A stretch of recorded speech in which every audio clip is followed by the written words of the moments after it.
আসসালামু আলাইকুম। সবাই কেমন আছেন? আশা করি সবাই ভালো আছেন। আজ আপনাদের জন্য নিয়ে এসেছি নতুন গল্পের নতুন পর্ব। আশা করি গল্পটি আপনাদের ভালো লাগবে। তাহলে চলুন শুরু করা যাক। পাগলিটা আমাকে খুব বেশি ভালোবাসে। বইয়ের ভালোবাসা প্রতিটা স্বামী আশা করে। তবে আমার বইয়ের ভালোবাসা কোন ধরনের বা কোন লেভেলের তা নিয়ে আমি এখনো ভাবি। হাসি কষ্টের এই ছোট্ট সংসারে সে আমার পুরোটা হৃদয় জুড়ে আছে। প্রেম করে বিয়ে করেছি। প্রেম করার সময়ও তার ভালোবাসা বুঝে উঠতে পারিনি।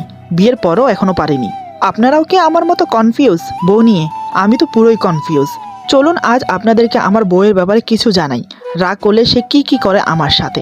আমার নাম মোহাম্মদ দেলোয়ার হোসেন রিপন। ফ্যামিলিতে মা বাবা আমি আর আমার বিবাহিত স্ত্রী আছে। আমাদের বিয়েটা প্রেম করে হয়েছে। কলেজ লাইফ থেকে প্রেম করছি পুরো 5 বছর। আমার স্ত্রীর নাম নাদিয়া। নামটা যেমন মিষ্টি, দেখতেও বেশ মিষ্টি। প্রথম দেখাতেই প্রেমে পড়ে গিয়েছি। তারপর ধীরে ধীরে বন্ধুত্ব, এরপর প্রেম।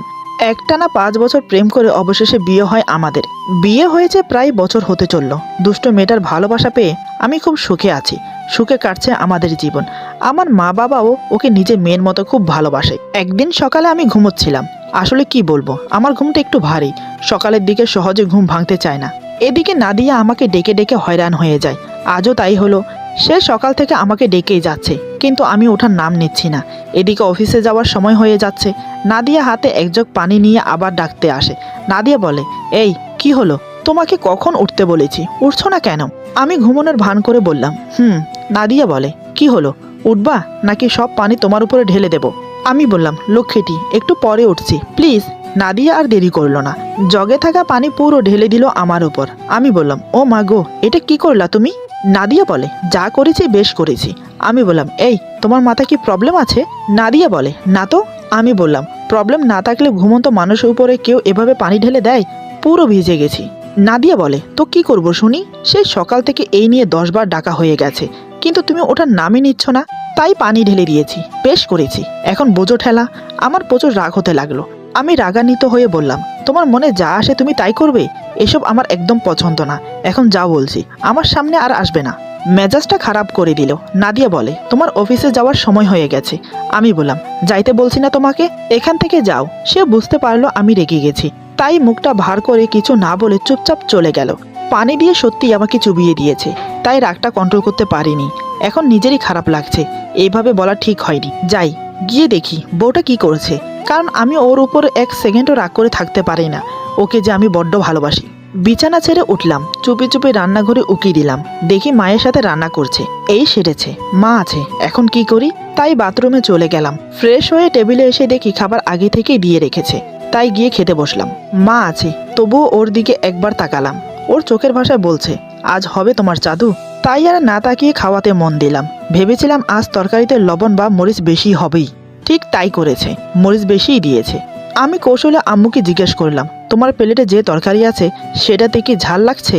আম্মু বলে, না তো, কেন? আমি বললাম, না এমনি। মনে মনে ভাবছি, বউ আমার কাজটা ঠিক করলো না। আমাকে যে তরকারি দিয়েছিল রাগে সেটাতে সব মরিচ ঢেলে দিয়েছে মনে হলো। ও জানে আমি ঝাল খেতে পারি না, আবার খাবার ছেড়ে উঠতেও পারবো না। তাহলে তো আরও রেগে যাবে। এখন তো তরকারিতে মরিচ বেশি দিয়েছে। এখন না খেয়ে উঠলে লাঞ্চের বক্সে লবণ মরিচ দুটোই বেশি যাবে। হায়রে কপাল। সহকারে খেয়ে উঠলাম। তারপর অফিসের জন্য রেডি হলাম। কিন্তু আমার বউটা একবারও কাছে আসলো না। দরজার কাছে গিয়ে মাকে বলে চলে এলাম। বউকে নিয়ে ভাবনায় থাকলে অফিসে এসে কি আর কাজেতে মন বসে? পাগলিটার কথা খুব মনে পড়ছে। একবারও ফোনও করলো না। প্রতিদিন কতবার ফোন দেয়। আহারে, একটু বেশি রাগ করেছে মনে হয়। এসব ভাবছি, হঠাৎ পাগলিটার ফোন আসলো। ফোনটা রিসিভ করলাম। সবসময় ফোন রিসিভ করার সাথে সাথে সালাম দেয়, কিন্তু আজ সালাম দিল না। সোজা বলে, মা কথা বলবে। বলেই ফোনটা মাকে দিয়ে দিল। মা বলে, হ্যালো বাবা শোন। আমি বললাম, হ্যাঁ মা বলো। মা বলে, আমি আর তোর বাবা তোর বড় বোনের বাসায় যাচ্ছি। ওদের বাড়ি থেকে বারবার ফোন করছে। আমি বললাম, আচ্ছা যাও, আর ভালোভাবে যেও। মা বলে, তুই তাড়াতাড়ি বাসায় চলে আসিস কেমন? বৌমা একা বেশিক্ষণ থাকতে পারবে না। আমি বললাম, ওকে। এই বলে ফোন রেখে দিলাম। বিকেল 5টায় অফিস থেকে বের হলাম। হঠাৎ আমার এক কাছের বন্ধু সাদিকের সাথে দেখা হয়ে গেল। বন্ধুকে পেয়ে ভুলেই গেছি যে বাসায় যেতে হবে। হাজার হলেও বন্ধু বলে কথা। তারপর আবার অনেক দিন পরে দেখা। গল্প করতে করতে কখন যে 7টা বেজে গেছে বুঝতেই পারিনি। এরপর বন্ধুর কাছ থেকে বিদায় নিলাম। বাসায় আসার সময় মনে হলো, আজ তো মা আমাকে তাড়াতাড়ি আসতে বলেছিল। আমার পাগলি বউটা তো একাই আছে, না জানি কি করছে। আর আমার যে কি হবে আজকে কে জানে। এসব ভাবতে ভাবতে বাসার গেটের কাছে চলে আসলাম। দরজায় এসে কলিং বেল প্রেস করলাম, কিন্তু খুললো না। তাই আবার দিলাম, তারপরও খুলছে না। মনে মনে ভাবছি কি ব্যাপার, ঘুমাইয়া গেল নাকি? না তো, ও কেন এ সময় ঘুমাবে? 15 মিনিট হয়ে গেল, তবুও দরজা খুলছে না। তাই দরজা ধাক্কাতে লাগলাম। উপরের বারান্দা থেকে বউ বলে, যতই ধাক্কা দাও লাভ হবে না। আমি বললাম, কেন? নাদিয়া বলে, আমি খুলবো না তাই। আমি বললাম, কি হয়েছে জানো, খুলবা না কেন? নাদিয়া বলে, এইটা তোমার শাস্তি।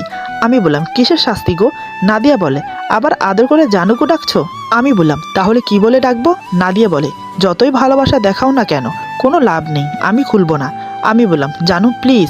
নাদিয়া বলে, সকালে বকা দেওয়ার সময় মনে ছিল না? আমি বললাম, সকালে কই বকা দিলাম? নাদিয়া বলে, ভাবছিলাম খুলবো, কিন্তু মিথ্যা বলার জন্য আর খুলবই না। আমি বললাম, না জানু, অমন করে না, খুলে দাও, আর কখনো বকা দেব না, প্রমিস। নাদিয়া বলে, না পারবো না। আমি ভাবছি কি করি এখন। হঠাৎ মাথায় একটা আইডিয়া এলো, দেখি এটাতে কাজ হয় কিনা। আমি বললাম, তুমি থাকো, আমি চলে যাচ্ছি, যতদিন মা বাবা আসবে না আমিও আসবো না। নাদিয়া বলে, যাও, ধরে রেখেছি নাকি? আমি বললাম ওকে, বলে কিছুক্ষণ দাঁড়িয়ে থাকলাম। দেখলাম ও এসে দরজা খুলেছে। দরজা খুলে আমাকে দেখেই জড়িয়ে ধরে বলে, আমাকে একা রেখে কোথায় যাবে তুমি? এই বলে কেঁদে দেয়। আমিও ওকে জড়িয়ে ধরে বললাম, কোথাও না। নাদিয়া একটু রাগী ভাব নিয়ে বলে, কি বললা তুমি? আমি বললাম, না এমনি, মানে এ রাতে আবার কোথায় যাব, দরজা খুলছিলে না তাই এটা বললাম। এই কথা শুনে সাথে সাথে রাগে মুখটা লাল করে ফেললো। তারপর আমাকে একটা কিস করে চলে গেল। আসলে মেয়েদেরকে যে কি দিয়ে বানিয়েছেন একমাত্র আল্লাহ জানেন, কখন তাদের কি হয় বলা যায় না। এখন কি করে বুঝবো, রাগ কমে গেছে না এখনো আছে? আমি বাড়ির ভেতর প্রবেশ করে ফ্রেশ হয়ে নিলাম। তারপর দুজন একসাথে খেয়ে নিলাম। খাওয়ার সময় কিছু বলল না, যত সম্ভব রাগ কমেছে। খাওয়া দাওয়া করে সোফায় বসে টিভি দেখছি। একটু পর বউ কেমন জানি কবিভাব নিয়ে কাছে এসে বসে। তারপর হঠাৎ বলে, আমি যদি এখন কিছু চাই দিবা আমাকে? আমি একটু অবাক হয়ে বললাম, আচ্ছা বলো আগে। নাদিয়া বলে, না আগে বলো দেবে। আমি বললাম, আচ্ছা দেব। নাদিয়া আমার হাত ধরে বলে, তুমি যখন অফিস থেকে আসছো তখন দেখলাম আকাশে সুন্দর চাঁদ উঠেছে। আমি বললাম, তো এখন আমি কি করব? আকাশের চাঁদ এনে দেব? পারবো না, শুধু আমি না, কেউই পারবে না। নাদিয়া বলে, না মানে আমি চাঁদ চাই না, চাঁদটা দেখতে চাই। আমি বললাম, ও। নাদিয়া বলে, চলো না ছাদে যাই। আমি বললাম, না এখন ছাদে যাওয়া যাবে না। নাদিয়া বলে, চলো না প্লিজ। আমি বললাম, উফ, যাওয়া যাবে না। এই কথা শুনে বউ গাল ফুলিয়ে বসে আছে। কি আর করব, এমনি সকালে একবার রাগ করেছিল, এখন আবার মন খারাপ করে বসে আছে, তাই আর পারলাম না। আমি বললাম, আচ্ছা শোনা, চলো, রাগ করো না জানো। বউ খুশিতে আমাকে জড়িয়ে ধরলো। আমি বললাম, আর মায়া দেখাতে হবে না, চলো। তারপর দুজন ছাদে গেলাম। দুজনে এখন পাশাপাশি ছাদে বসে আছি। আসলেই চাঁদটা খুব সুন্দর, আর আমার পাগলিটাও। কিছুক্ষণ পর নাদিয়া আবার বলে, একটা কথা বলি? আমি বললাম, বলো। নাদিয়া বলে, আমি না আরেকটা জিনিস চাই। আমি বললাম, বলে ফেলো, আমি পূরণ করব। নাদিয়া বলে, একটা গান শোনাবে আমাকে? না বলবো না কিন্তু। আমি বললাম, না পারবো না। নাদিয়া বলে, পারতে হবে, না হলে এক ধাক্কা দেব আর ছাদের নিচে চলে যাবে। আমি বললাম, ও মাইয়া গো, এ কিটা কইবা? এটা তো বউ নয়, যেন মিস ডাইনি। মনে মনে বললাম। নাদিয়া বলে, কি হলো শোনাও। আমি বললাম, নাদিয়া বলে, আচ্ছা শুরু করো। আমি বললাম, আরে ভাই, টিকাটলির উপর নাকি হল খুলেছে, সেখানে নাকি আমার বউ ফিল্ম দেখেছে। নাদিয়া বলে, এটা কি শুনাইলা? মারি খাবার ইচ্ছা হচ্ছে তাই না? আমি বললাম, দাও না একটু মায়ের, দেখি কেমন লাগে।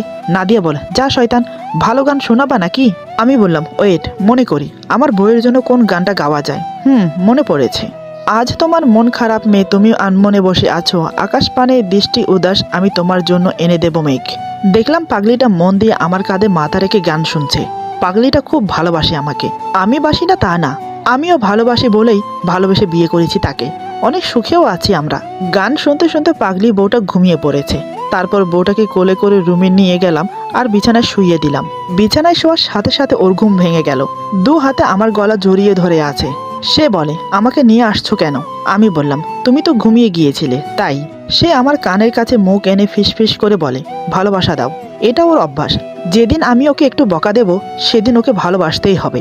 আমি বললাম, আদর লাগবে আগে বলবে না, তাহলে তো আর ছাদে যেতাম না, তোমাকে আদর করতাম। সে বলে, তাতে কি হয়েছে, এখন আদর করো। আমি বললাম, ঠিক আছে। এমনিতেও আজ আমার বউটা অনেক রাগ করেছে, তার রাগ তো আমাকেই ভাঙাতেই হবে। এই বলে আমি শক্ত করে জড়িয়ে ধরলাম, সেও আমাকে জড়িয়ে ধরলো। আমি তার কানে ফিসফিস করে বললাম, ভালোবাসি তোমাকে, বড্ড বেশি ভালোবাসি, সারা জীবন এভাবে ভালোবেসে যাব, তার বিনিময়ে তুমি শুধু আমার পাশে থেকো। নাদিয়াও আমাকে জড়িয়ে ধরে বলে, আমিও তোমাকে ভালোবাসি। তারপর দুজন একে অপরকে আদর দিয়ে ভরিয়ে দিতে লাগলাম। আমার দু হাত নাদিয়ার পেটে বিচরণ করছে, আমাকে কিস করতে ব্যস্ত সে। আমি আমার ঠোঁট দুটো তার ঠোঁটে চেপে ধরলাম, তারপর গভীর এক চুম্বন এঁকে দিলাম তার ঠোঁটে। একসময় দুজন ভালোবাসায় আবদ্ধ হলাম। এ হলো আমার দুষ্ট বইয়ের ভালোবাসা, বোঝা যায় না কখন কি করে বসে। একসময় সে ঘুমিয়ে পড়ল, কিন্তু আমার চোখে ঘুম নেই। আমি মন প্রাণ ভরে তাকে দেখতে লাগলাম। দেখতে দেখতে কখন যে ঘুমিয়ে পড়লাম নিজেও বুঝতে পারলাম না। আজকের গল্প এখানে সমাপ্ত। আশা করি গল্পটি আপনাদের ভালো লাগবে। যদি ভালো লাগে তাহলে লাইক, কমেন্ট এবং সাবস্ক্রাইব করে আমাদের পাশে থাকুন। পাশে থাকা বেল আইকন প্রেস করে দিবেন, তাহলে আমাদের নিত্য নতুন ভিডিও আপনাদের কাছে পৌঁছে যাবে। বন্ধুদের সাথে বেশি বেশি করে শেয়ার করুন। আমাদের পাশে থাকুন। আল্লাহ হাফেজ।